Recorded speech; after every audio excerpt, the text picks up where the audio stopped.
अस्सलाम वालेकुम। ਜਰਨਲ ਸਾਹਿਬ ਨੇ ਇੱਕ ਨਵਾਂ ਬਿਆਨ ਜਾਰੀ ਕੀਤਾ ਹੈ।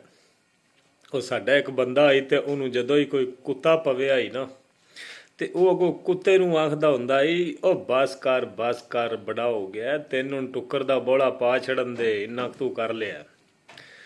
ਉਸ ਗੱਲ ਹਾਰ ਵੀ ਜਿਹੜੇ ਨੇ ਨਾ ਜਰਨਲ ਸਾਹਿਬ, ਇਹਨਾਂ ਦੇ ਬਾਰੇ ਵੀ ਮੇਰੀ ਉਹੀ ਗੱਲ ਹੈ ਬਈ ਬਸ ਕਰ ਜਰਨਲ, ਬਸ ਕਰ, ਤੈਨੂੰ ਟੁੱਕਰ ਲੱਭ ਜਾਏਦਾ।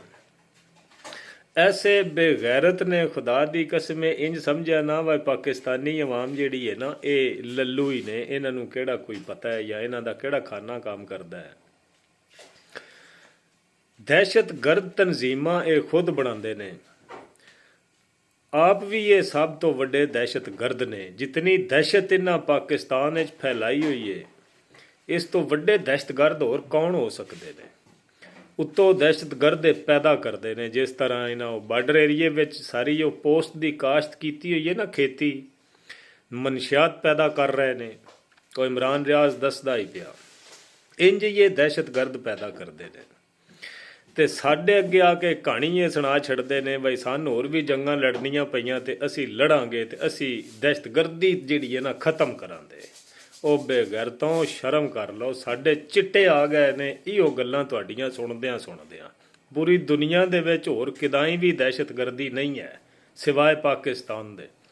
ਤੇ ਅਸਾਂ ਬਚਪਨ ਤੋਂ ਲੈ ਕੇ ਨਾ ਟਿੱਲ ਲਾਇਆ ਹੋਇਆ ਹੈ ਕਿ ਅਸਾਂ ਦਹਿਸ਼ਤਗਰਦੀ ਖਤਮ ਕਰਨੀ ਹੈ। ਤੇ ਧੀਆ ਵੀ ਸਾਡੇ ਕੋਲੋਂ ਇਹ ਦਹਿਸ਼ਤਗਰਦੀ ਖਤਮ ਹੁੰਦੀ ਨਹੀਂ ਪਈ। ਹੁਣ ਤੇ ਬੱਚੇ ਨੇ ਇਸ ਗੱਲ ਦਾ ਪਤਾ ਲੱਗ ਗਿਆ ਹੈ ਬਈ ਇਹ ਦਹਿਸ਼ਤਗਰਦੀ ਖਤਮ ਹੁੰਦੀ ਕਿਉਂ ਨਹੀਂ ਪਈ ਜਾਂ ਦਹਿਸ਼ਤਗਰਦੀ ਕਰਵਾਉਂਦਾ ਕੌਣ ਹੈ।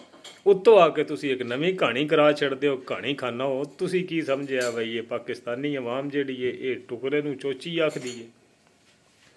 ਤੁਸੀਂ ਜੇ ਬਜਟ ਲੈਣਾ ਹੁੰਦਾ ਹੈ ਤੇ ਬਜਟ ਤੁਹਾਨੂੰ ਤਕੜਾ ਜਿਹਾ ਚਾਹੀਦਾ ਹੁੰਦਾ ਹੈ ਤੇ ਉਹ ਉਸ ਟਾਈਮ ਤੁਸੀਂ ਐਸੀ ਇੱਕ ਅੱਗ ਲਾਉਂਦੇ ਹੋ ਕਿ ਦਹਿਸ਼ਤਗਰਦੀ ਕਰਾ ਕੇ ਕਰਾਉਂਦੇ ਤੁਸੀਂ ਖੁਦ ਹੋ। ਹੁਣ ਤੇ ਸਾਰੇ ਰਾਜ਼ ਤੁਹਾਡੇ ਖੁੱਲ੍ਹ ਗਏ ਨੇ ਨਾ, ਸਾਹਮਣੇ ਆ ਗਏ ਨੇ। ਤੇ ਦਹਿਸ਼ਤਗਰਦੀ ਛੇੜੀ ਚਾ ਤੇ ਤਮਾਸ਼ੇ ਚਾ ਸ਼ੁਰੂ ਕੀਤੇ ਤੇ ਉੱਤੋਂ ਜਨਾਬ ਤਗੜੇ ਤੁਸੀਂ ਬਜਟ ਲੈਣੇ ਹੁੰਦੇ ਨੇ। ਉੱਤੋਂ ਤੁਸੀਂ ਸਮਗਲ ਕਰਕੇ ਈਰਾਨ ਤੋਂ ਤੇਲ ਜਨਾਬ ਤੁਸੀਂ ਉਦੋਂ ਪੈਸਾ ਕਮਾ ਰਹੇ ਹੋ। ਉੱਤੋਂ ਤੁਸੀਂ ਅਮਰੀਕਾ ਕੋਲੋਂ ਜਨਾਬ ਡਾਲਰ ਲੈ ਕੇ ਤੁਸੀਂ ਰੱਜਦੇ ਹੀ ਨਹੀਂ ਪਏ। ਪਤਾ ਨਹੀਂ ਤੁਹਾਡੇ ਕਿੱਡੇ ਵੱਡੇ ਢਿੱਡ ਨੂੰ ਸ਼ਰਮ ਤੁਹਾਨੂੰ ਕੋਈ ਨਹੀਂ ਆਉਂਦੀ ਪਈ। ਪਾਕਿਸਤਾਨੀ ਅਵਾਮ ਦੀ ਹਾਲਤ ਵੇਖੋ ਨਾ ਜਿਹੜੀ ਹੋਈ ਪਈ ਹੈ। ਅਵਾਮ ਮਰਚਾਂ ਸਾਵੀਆਂ ਨਾਲ ਟੁੱਕਰ ਖਾਣੇ ਤੇ ਮਜਬੂਰ ਹੋਈ ਪਈ ਹੈ। ਦਿਆਂ ਜਾਵਿਓ ਕੁਝ ਤੇ ਸ਼ਰਮ ਕਰ ਲਓ। PTI ਵਾਲਿਆਂ ਵਾ ਖੁਦਾ ਦਾ ਨਾਂ, ਜੇ ਮੇਰੀ ਇਹ ਗੱਲ ਜ਼ਾਇਆ ਨਾ ਜਾਵੇ, ਇਸ ਨੂੰ ਇਤਨਾ ਕੁ ਸ਼ੇਅਰ ਕਰਿਓ, ਕੁ ਚੌਥਾ ਕੁ ਗੇਰ ਲਾਵਿਓ ਕਿ ਇਸ ਜਰਨਲ ਤੱਕ ਇਹ ਗੱਲ ਪਹੁੰਚ ਜਾਏ। ਗੱਲ ਦਾ ਹੱਕ ਤਾਂ ਹੀ ਅਦਾ ਹੋਣਾ।